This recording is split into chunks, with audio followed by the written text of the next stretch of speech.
টাকা নাই, পয়সা নাই, চাল নাই, ডাল নাই, রাস্তা নাই, রেলওয়ে ভেঙে দিয়ে গেছে, সব শেষ করে ফেরাউনের দল সব শেষ করে দিয়ে গেছে। কিন্তু আছে আমার মানুষের একতা, আছে তাদের ঈমান, আছে তাদের শক্তি। এই মনুষ্য শক্তি নিয়েই এই বাংলাকে নতুন করে গড়ে তুলতে চাই। তাদের কাছে আমি চাই যে যেভাবে যদি আরো 2 মাস লাগতো কি 3 মাস লাগতো স্বাধীন হতে, তো তোমরা যুদ্ধ করতে না? যদি 1 বছর লাগতো যুদ্ধ করতে না? না খেয়ে কষ্ট করতে না? তোমরা শত্রু মোকাবেলা করতে না? গুলি খেয়ে মরতে না? এই 1 বছর তোমাদের সর্বস্ব ত্যাগ করে আমার দেশের গঠনমূলক কাজে আত্মনিয়োগ তোমাদের করতে হবে। করবা?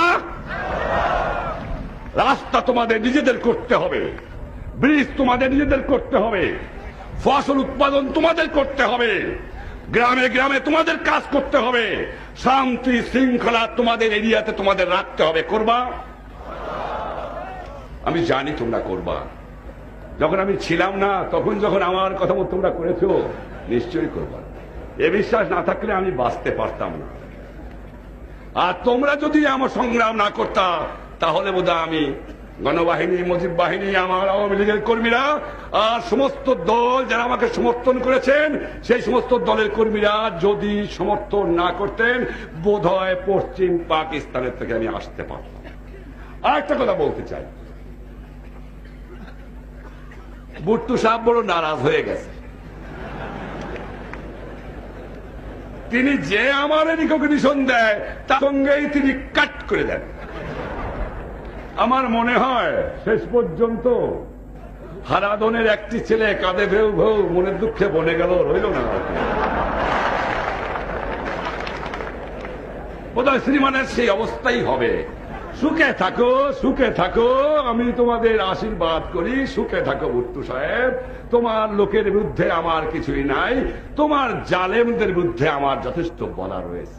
23 বছরে আমার মা বুড়ে রক্ত শোষণ করে নিয়েছে, 23 বছর পরে আমার মানুষের বুকে রক্ত নিয়ে ছিনিমিনি খেলেছ, 23 বছর পরে আমার মা বোনকে গুলি করে হত্যা করেছ, 23 বছরের পরে তুমি আমার মা বোনের উপর পাশাপাশি অত্যাচার তোমার সৈন্যরা করেছ। তবুও আমি চাই যে তোমরা সুখে থাকো, আমাদের সুখে থাকতে দাও। তোমাদের সঙ্গে কোনো সম্বন্ধ আমাদের হতে পারে না।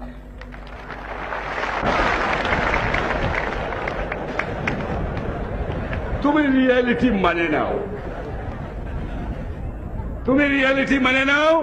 এদিক চিন্তা ভাবনা না করে নিজের মানুষকে বাঁচাও। কারণ তোমার অর্থনৈতিক অবস্থা আমি জানি 12টা তোমার বেজে গেছে। 7 কোটি লোকের বাজার আর তোমার নাই, 7 কোটি লোকের কলোনি তোমার আর নাই, বৈদেশিক মুদ্রা অর্জন করার অবস্থাও তোমার নাই। সৈন্যবাহিনীতে শতকরা 70 টাকা খরচ করো, আনপ্রোডাক্টিভ এক্সপেন্ডিচার। ওই দিকে নজর দাও বন্ধু, এদিকে তোমরা চিন্তা করো না। নিজের কথা ভাবো, পরের জন্য আর চিন্তা করে তোমার লাভ নাই। ভাইরা আমার, তাই তোমাদের আমি ধন্যবাদ জানাই। এবং নিশ্চয়ই তোমাদের খুব কষ্ট হচ্ছে, আমি জানি তোমরা কি কষ্ট করেছো, আমি বুঝতে পারি। আমি নিজেও ভুক্তভোগী।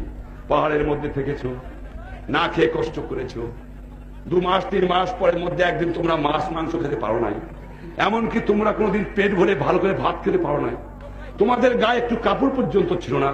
তাই নিয়ে তোমরা শত্রুর মোকাবেলা করেছো, জায়গায় জায়গায় সৈন্যদের কাছ থেকে অস্ত্র কেড়ে নিয়েছো।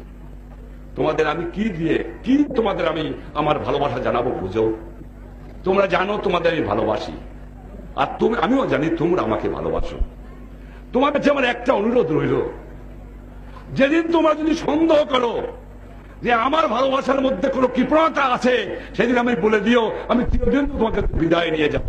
আমি সব ত্যাগ করতে পারি, তোমাদের ভালোবাসা আমি ত্যাগ করতে পারি না।